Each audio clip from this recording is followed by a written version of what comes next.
জন্মদিন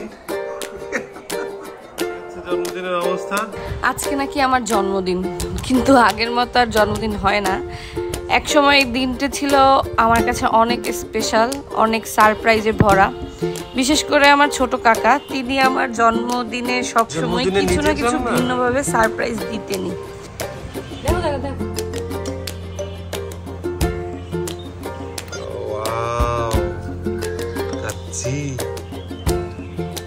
তুমি তো ফাটিয়ে দিয়েছো গো।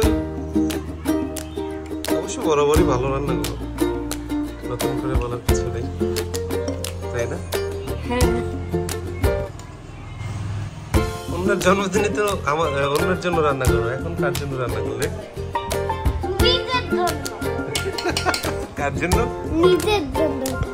কিন্তু ভাগ্যের খেলায় সেই প্রিয় কাকাই আমার জন্মদিনের দিনই পৃথিবী ছেড়ে চলে গিয়েছিলেন। তারপর থেকে জন্মদিনের আনন্দ যেন হারিয়ে গিয়েছিল আমার জীবন থেকে।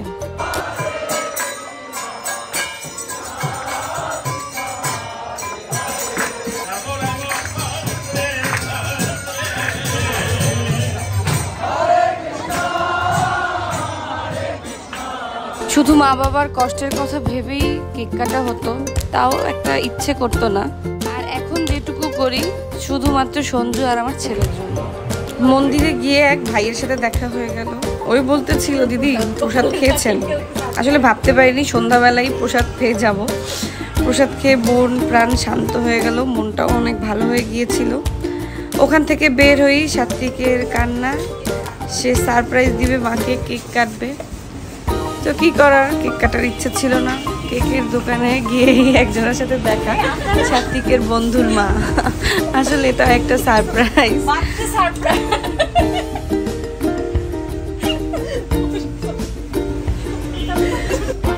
আপনি কখন আসলেন? আচ্ছা, আসছি যে কিছুক্ষণ। আপনাদের একটু দেখা হয়ে আসলে ভালো লাগলো। না, জন্মদিন দেখা হয়ে গেল। আমিও আপনাকে পেয়ে হ্যাপি বার্থডে। আসলে তার সাথে হঠাৎ দেখা হওয়ার পরেও তার যে আতিথেয়তা, এটা বলে শেষ করার মতো না। তাকে অনেক অনেক ধন্যবাদ। এটা কি হলো? আজকে সারপ্রাইজের উপর সারপ্রাইজ, কারণ হলো মন্দিরে গিয়ে সারপ্রাইজ, তারপরে এইখানে surprise. Happy birthday to you, happy birthday, happy birthday, happy birthday. হ্যাঁ, না এটাতেই না, সমস্যা নাই।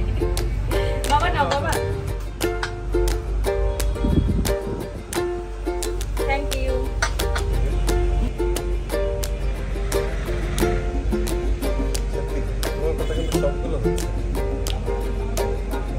সারপ্রাইজ দিশার থেকে, সারপ্রাইজ।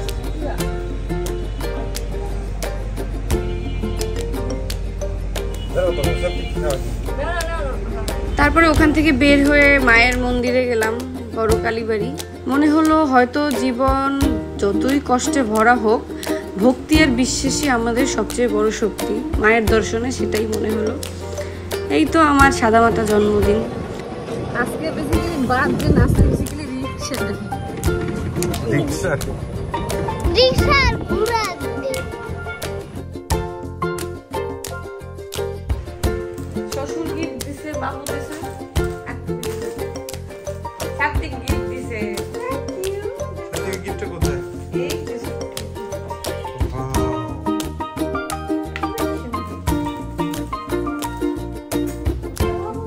এই যে আমার জন্মদিনটাকে এত সুন্দর করে উপভোগ করানোর জন্য